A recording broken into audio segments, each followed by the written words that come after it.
This podcast is part of E2C Network, where we share the whole Auburn experience. War Eagle Auburn fans, welcome to No Huddle, your source for Auburn football news and discussion, part of the E2C Network. I'm AJ Richardson, and I've got another special guest co-host with me. Are you calling me baby goat too? Did I say that? Kind of did. I mean, it's kind of what you were trying to let out of there. I think it might have been a little Freudian slip, maybe. You know, it could have been. But I am excited. Auburn has their very first SEC opponent against Arkansas. We're playing the Hogs, and we have our baby goat, Hank Brown, as our quarterback. And Goats how rightfully are better so. than pigs. Goats are better than pigs. That's what I'm going to say. Can a pig yell like a human being? No, but a goat can. Can a pig faint and make it hilarious? No. Now, but pig is very delicious, and I can't say the same thing for goat. Not that I've tried it, but that's what I will say. At least the pigs have on the goat. Yeah, I think the only thing goat I've ever had is goat milk, and that was okay. I don't know that I ever look at you the same. That's just weird. Hey, goat milk isn't that weird. There's plenty of other. You do you. You do you. I guess I will. What a start to a conversation. I know, right? But I am excited that Hank will get his first SEC start, and Auburn's going to do the power stripe out, which, you know, we've done our stripe out. I heard you and Austin talking about this. I agree with your points of it's probably going to be tough for the student section to understand where to go because it's a free, sitting area in the student section. But other than that, I am honestly pretty excited to see this. I mean, I hope it turns out better than I'm thinking, but I looked at the student section and it's got 3 different colors that it could be. And guess what? Students really don't know where they're going to sit unless you're like Kyle and I and show up 4 hours before a game, if not more, because we're insane and we have to get the exact same seats every single time because they are the best seats every single time in the student section. And they're like at the 40-yard line pretty much. And like 40 rows up. It's perfect height. It's amazing. But most students are not willing to do that. So they're just going to show up in whatever colors, and it's going to be like a mishmash of the student section, and it's going to be okay. Well, I'm going to hope for the best because I do want this to work. I think it's a cool thing if it could be pulled off. You see your whiteouts, and we're talking Auburn tries that in a sense to do the whiteout game or the blue out or the orange out, and it looks decent enough for us to keep doing it. But it would be really cool if we could do something really unique. And not that the power stripe is exclusive to Auburn, but people recognize that look on our helmets. So that would be a very unique thing if this became, well, Auburn may not get really excited for the whiteout or the orange out, the blue out, but they love that power stripe game. So right. I love it. I think if that becomes the first thing we do for every SEC game, I'd love it. That would be really cool. And just thinking back, it's also called the Northwestern stripe. I mean, if Auburn can, do that and be awesome and it be our thing, I'd be curious to see if like Northwestern or something picks it up. Once they get their stadium, if you know anything about Northwestern, they're playing at like this temporary soccer stadium that they've converted into a football stadium. But that's a side note. Let's talk about Arkansas. I mean, Auburn has, pretty historically owned in the last like 10 years Arkansas. We've put whoopings up on them, especially in the Gus Malzahn era. It just makes me I was literally watching a highlight from when Gus put up like 50, 60 points on Arkansas. And it just made me so happy to see Auburn do that against a SEC opponent. And I don't necessarily know if that'll be the case this game. Arkansas seems to be maybe a little bit better than I think people were giving them credit for. Right. And Auburn's, I think we're coming back down to the reality of we aren't as good as we probably thought we were heading into the season, but there's still plenty of room to kind of show up. Because in reality, think about this. We are only a fourth of the way through the season. There's 3/4 of the season left. That's a lot. You say only a fourth, but that's a big fourth. I mean, enjoy it, folks, is what I'm telling you. Too many people spend too much time lamenting and oh, I can't believe this happened. Yeah. You get football for a finite amount of time. Thank goodness we've got an extended playoff, even if your team's not in it, where you can enjoy it unless one of your rivals in, which chances are for us it will be. So I don't want to hear Probably. anything from even Arkansas fans that might be tuning in this. You ain't got it bad. You ain't even got a real rival. You try to make LSU your rival, that's okay. You try to make Texas your rival back from the old days, that's okay too. Just imagine living in a world where Alabama and Georgia, your rivals, make it every single. I'm sorry. I'm just, I'm Yes. trying to Yeah. lament a little bit. It's Anyway. it's the world that we live in, especially living in the state of Georgia like you and I do. It's been a rough time. Thankfully Georgia did not win last year. I'm so thankful for that. So thankful. Thank you, football gods. Thank you. I guess so.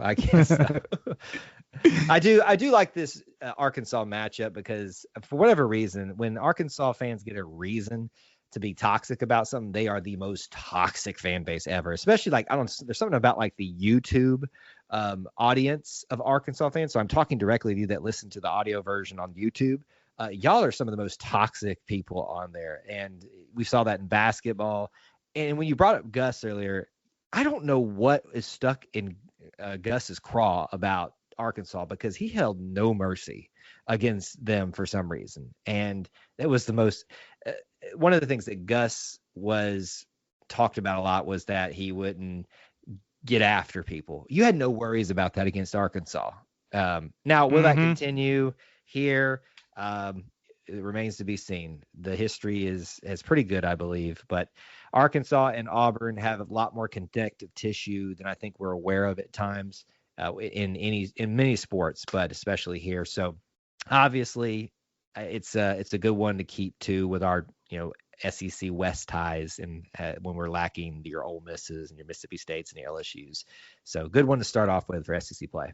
Yeah, I think it's and I hate to use the word easier, but it should be an easier edge into. I'm not saying the game will be easy. I'm saying it's easier than us starting out with a ranked Oklahoma or a ranked Georgia. And I mean, Arkansas is 2-1, and they took a ranked Oklahoma to 2 overtimes. UAB gave them a little bit of a struggle. I think that was probably the the proverbial of like, hey, you're on this high and you come down, you're playing a UAB, whatever, yada yada. We'll make it through them easy. UAB scared them a little bit last week, and you got to think Arkansas is getting that focus back again. I did have a kind of a bold prediction, and I think if Auburn does what I think Auburn can do against Arkansas, I still think it can happen. I think Sam Pittman is going to be fired. I had a prediction originally that he was going to get fired after this game, but Sam Pittman is just like his personality. It's kind of bleeding over to Arkansas. He's a tough one. He's going to put up a fight, and I think he's not going out without swinging. I think there's enough other I'll be kind of curious to see how his team can do it. Yeah, I think there's plenty of other coaches that are doing much worse in the SEC. Yeah. And they, Sam Pittman is one of those, I still remember when it was announced, I was like, excuse me? But then you also, and I don't want to be rude and I want to be consistent. I wouldn't say things on here or anywhere else I wouldn't say to someone else's faces. But there's been a lot of jokes made about how the look of him matches the mascot of the team. I'm not saying I agree with that, but I mean, Bert Bolima was the same. Now that one I have no qualms. I did not like that man whatsoever, so I would have no problem saying you looked like the mascot of your team, and you're a weird person. You're a very weird person. But Sam Pittman, he's not going away. Wasn't the most hot take to say that Sam Pittman might be on the hot seat or fired by the end of this thing, but other than struggling against UAB, I mean, they put up a good showing, like you said, against Oklahoma State, who's a ranked opponent. So I expect a challenge. I expect fight. And I do not expect Auburn's first SEC game, even in Jordan-Hare, to be easy. Oh, definitely not. I mean, if you look at the line or the spread right now, it's only favored Auburn by 3 points, which means, guess what? The teams are pretty even. The only advantage is home field advantage at this point, at least from Las Vegas's perspective, which means they make a lot of money. So they kind of usually have a good pulse on things. I did want to talk through just a couple interesting things that I think might be relevant for this game. So the offensive coordinator for Arkansas, Bobby Petrino, which is the Who? same Bobby Petrino. You know who. He and DJ Durkin were on the same staff last year at Texas A&M. So guess what? DJ Durkin he probably has a great idea, because guess what? He went up against Bobby Petrino's offense all the time at Texas A&M. So apparently that could be a little inside knowledge, and but at the same time, you never know. Bobby Petrino also knows that, and will, I'm sure, throw plenty of wrinkles and things at us that DJ and our defense is not prepared for. And guess what? That's the name of the game at this point, is especially on defense, is just react and make the adjustments. And I'm very I think that'll be a good point to see. Can our defense adjust in that second half like we've seen it do over the last few games? And I mean, that's and sometimes helped us just reestablish we have a defense. Because first halves have been kind of rough. Look, Bobby Petrino is the thing that won't die. It's kind of like from Star Wars, we need to let the old things die, or whatever Kylo Ren said in that, let the past die. He has been on I want to call it a redemption tour, but he's already made it back to Louisville once. Who's to say that if Sam Pittman does get fired, that Bobby Petrino won't step back into the thing that started his downfall, which would be just the most interesting and what a world we live in thing ever. Bobby Petrino is a great offensive mind, no matter what your feelings are about his past issues, things like that. He is a force to be reckoned with there, whether it is an old school type of offense that he runs or it's something new flair that he's got here. Coach Freeze talked about in the press conference today that it's the pro style with college flair, and I think that's a great way to phrase that. So Auburn fans, he's back. Some of y'all were part of the crew that would never let the storyline go that we need him back in the head coaching position. Thank goodness we never made that decision. And some of y'all, I just need to have a few minutes with you to help me understand how y'all ever thought that was a good idea outside of him having a great offensive scheme. But he's back. He's making his revenge tour in a sense, and we'll see. Maybe this is his, I don't know, I want to say, if he does well enough and the rest of the team suffers, maybe he'll be the head coach at Arkansas by the end of the season. It wouldn't necessarily shock me if he's like the kind of head coach in waiting, at least temporarily. And maybe if he's made enough influence over some of the Arkansas donors, maybe they put him in there as head coach. Maybe. All right, let's go to our players to watch for this game, where we pick a player on offense, defense, and special teams, or sometimes just groups of players that you'll be watching. I'll start it out on offense. I think Hank Brown's the obvious choice, but probably closely followed is how is Jarquez going to do? We've seen him run the ball really well, but also against not the best run defenses yet. And I think Arkansas's run defense is pretty stout. I mean, again, coming back to the personality of Sam Pittman, he's a get your hand in the dirt, physical type dude, and that definitely comes out in his defense. So I think Jarquez and how the running game gets going will tell us a lot about how this game is going to go. I am going to look at the tight end position here because, we lost a guy like Brandon Frazier for a while. Now, most of you are going to be saying, Kyle, okay, I what? But think about it this way. This is an offensive line that has been pretty okay and got the job done for the most part last game in terms of producing a run game. And you're losing a big-bodied tight end like him. That's what he's kind of known for. He catches balls sometimes, maybe even a few touchdowns, but he's more so your guy you have in there as a solid run and pass blocking option. What happens, and Freeze talked about this in the press conference, that there's going to be some switching around, which is why you saw Mike O'Reilly even get to play some more and get a touchdown in that game. And Micah is a young guy. He's still, coming into his own in terms of how he's growing as a tight end. So he's going to be rotating more. How does this affect the overall blocking, the makeup of the tight end group, and how it assists the run game, especially because we definitely need that to continue to help him. So I'm going to say tight end, but I'm also going to make it specific because I think there's a player here that we do not need to forget, and that's Luke Deal. Luke Deal is a perfect, I think, amalgamation of a blocking and a catching tight end. I wouldn't say that he is just exceeding in either of those categories, but he's proficient in both. And so to me, I'm going to say tight end group, but if you want me to give a name, Luke Deal. Yeah, I love that. I mean, when you started talking, I was thinking, well, I think the obvious choice would be Rivaldo, just because pass catching threat, gets you out of a jam, right? But that's not always what you need, especially like I'm thinking back to the New Mexico game. We thankfully did not have a lot of third and long situations. And in my kind of view of the game last week, it was because we were blocking, we were getting short third downs. And guess where that starts? It starts with offensive line. Yep. And tight ends when we pull them in, and Auburn pulls them in a good bet. So I love that pick. Yeah. Let's talk through defense. I'm going to just generally say it's not necessarily a position group. I guess it's kind of defensive line, kind of. It's run defense because Arkansas has a very potent running offense, and they will try to run on us. And I'm holding my breath trying to figure out how we can stop them, scheme up what we need to.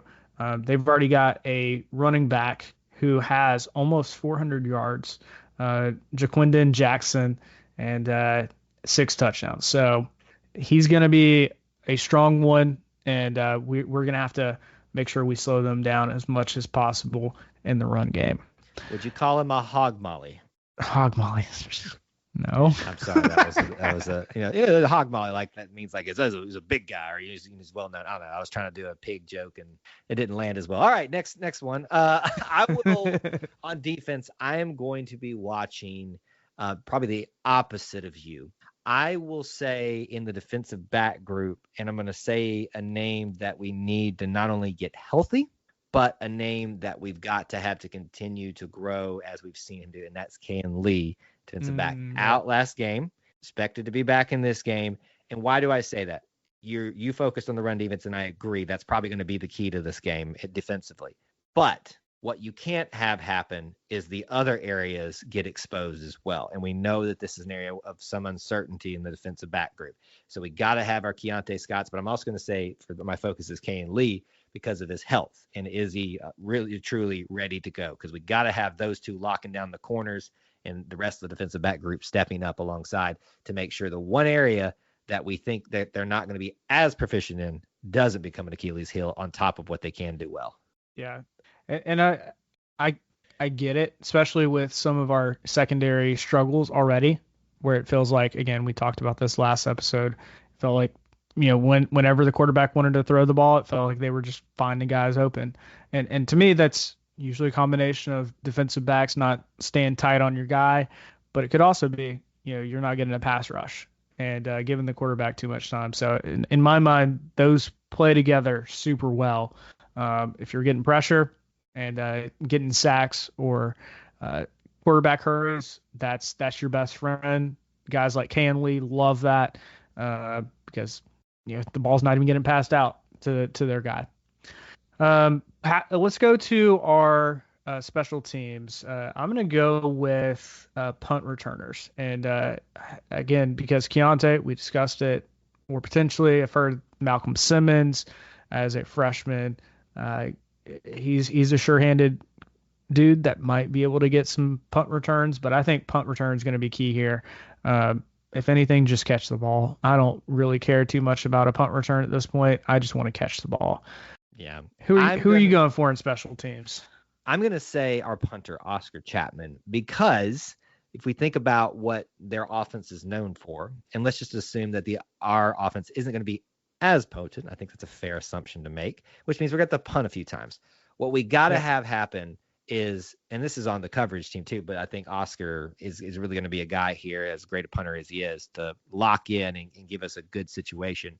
They're going to run the ball and probably have success doing it. So we've got to force opportunities that are more difficult, meaning they have a longer way to go, which means they have more time to wear down. So does our defense. But really winning the position battle, and that obviously can be dynamically changed by your punter. So to me, Oscar Chapman is the guy here that can counteract or at least slow down before we even have a chance on defense to slow them down, this running attack that they have. Yeah, and there's already been multiple times where Oscar has done that. He's already averaging close to 46 yards a punt at a long 56 yarder this season, and I think he's very much capable of doing that. And what's great about him in my mind is not only can he kick it far, but it seems like every time he does it, the defender, even if they try to return it, sometimes even like last game, they get -5 yards or whatever it is because our we're ready, and Oscar's put enough air under it so our defenders can get down there and tackle the punt returner. The wonder from down under needs to really get that leg behind him this week. Oh, for sure. All right, let's get into our score predictions. I got Jared's from him right before this. Jared preseason said Auburn was going to be 13 points, the winner in this one. He's kind of, I feel like, come back down a little bit. He still thinks Auburn's going to win, but only by 7 points. And I feel like that's reasonable, especially if Auburn comes out in the way that Hank Brown's confident and we get our defense clicking and what they need to do and figure out Arkansas. You could do that. Yeah.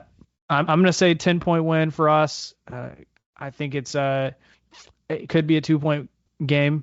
I mean, if I'm honestly, I'm I just watched a Gus Malzahn game against Arkansas, so I'm a little bit hyped up still. Oh, don't do that to yourself. I know, right? This is a different coach. But the way I honestly see this happening is Auburn gets up in the fourth quarter by 14 points or something like that, 13 points, and Arkansas makes a little scare of us and kicks a field goal or something, make it 10 points, and Auburn just handles the ball, finishes out the game, and we win this one. Kyle, what are you thinking for your score prediction? What are you going to get into that? Or are you going to save that for a different time? A good content creator always buries the lead a little bit here. By the time you're hearing this episode will be Thursday, most likely. That's usually when we release these for No Huddle. I will say this, that evening, Thursday, will be our preview and prediction show where I give not just a score prediction, but we walk through some scenarios like, how many interceptions, how many penalties is Auburn going to have, or the other team. And it helps you make a more well-rounded score prediction. So unfortunately, I will save that. But what I will tell you is that the commentary that I'm hearing from you, what we've taken away from what Jared thinks as well, and what the line essentially is, or the, what Auburn's expected to be favored or not favored by, I would say it's going to be close. And it's going to be scary close. And that's how I feel at this moment. That may shift when we get closer to game time as I think through some more things. I think injuries are a big factor for Auburn right now. Not that they're losing anybody majorly, but if you want the score prediction, Thursday nights, YouTube, 8 p.m. Eastern time for our preview show. So I will cheat a little bit on you this evening. That's fair. So another one of the games, and this is kind of a newer one. We've only done it for a couple weeks, but I want to get your thoughts on this too, Kyle. So top offensive threats, who essentially, besides quarterback, is going to score the most touchdowns on offense. And again, tiebreaker is yards. I asked Jared who he thinks, and Jared has been right both times, so he's probably going to be right a third time. He's saying Jarquez. I think that's a very good pick. I mean, I even picked him for my player to watch, is Jarquez. Just to be different, I'm going to say KLS, Keandre Lambert-Smith. He has been by far one of the most consistent wide receivers for us, and I think he's going to get rewarded in this game with a touchdown, maybe two. And I think that will be fun, especially with Hank Brown and his amazing deep ball threat. KLS can be that pass catcher for him. I will say Malcolm Simmons because of what Coach said about needing to get him in packages. Malcolm Simmons. Remember the name, even if it's not this game. But I'm gonna roll the dice and say him. I mean, this is kind of like an outside conversation, outside of like coaching realm. But like, how much do you think like the coaches do that on purpose, right? Like, do they say we're gonna do this for Malcolm Simmons and then like only play him a couple plays or something? Like, I would hate that obviously for Malcolm Simmons, but it throws the defense off. Yeah, I mean, I think there's always gamesmanship, but I think we all see what he does, and he is. We're Mm-hmm. talking about people like to call Hank Brown a gamer. That's a gamer right there, Malcolm Simmons. Oh Doesn't matter if he yeah. is on offense or special teams. That's who I'm going to say, and I'm probably going to be wrong, but I hope I'm right in listening to the coaches on this. Yeah. I mean, you've seen him at what is he a true freshman? Is that right, Yes, that is a Malcolm? true freshman. I mean, as a true freshman, he is playing well above his age, and I think he's earning the right to get more and more play time at Auburn. Um, and you're just saying whatever the coaches asked him to do, he's doing it very well. So it would not shock me if we start seeing him in a few more packages for us. All right, let's transition just a little bit to an Auburn fan perspective of the SEC. It's our final segment. It's one of our favorites, and this one with the SEC, it just kind of shows you. I'm going to give you a stat. It shows you how strong the SEC is. The AP poll, top 25, came out, and there are nine SEC teams in that top 25. And guess what? Number 1 and 2, Texas, taking over Georgia. And I think that's very deserved. I mean, considering Georgia did really struggle against Kentucky, I felt like that was the marquee game. And for a while there, Georgia was behind. And that is not something that at least I'm not used to saying, whew, that was a fun one though. Very, it reminded me of like an old SEC game of old where it just felt like this is going to be a low scoring battle, and it's literally going to come down to the fourth quarter who can score points in it. Yeah, there's been a little less barking in the Peach State this week because some people are real thankful and got off their high horses for a little bit. So just goes to show you the top dog can always be taken down if they're not careful, even by cats. Yeah, right? Even the little kitty cat, you know? Yeah, not even the big cats, the little kitty cats. Yeah. A couple other things, just kind of fun that I was noticing. And this game as an Auburn fan was the LSU versus South Carolina game. I saw Robbie Ashford come in. I was watching this game live, and the South Carolina quarterback got slightly injured. He was kind of hobbling around, and I think they made the right decision to put in a backup. Robbie Ashford, he did what Robbie Ashford does. He rides his emotions, and when he was on the high, he was playing great. As soon as he put his head down, and unfortunately, that's what we've seen. He starts playing bad and had some of those roller coaster rides. But I will say, for Robbie Ashford to come into that game and they almost beat LSU, big props to him because not many quarterbacks would have done that against a ranked LSU team.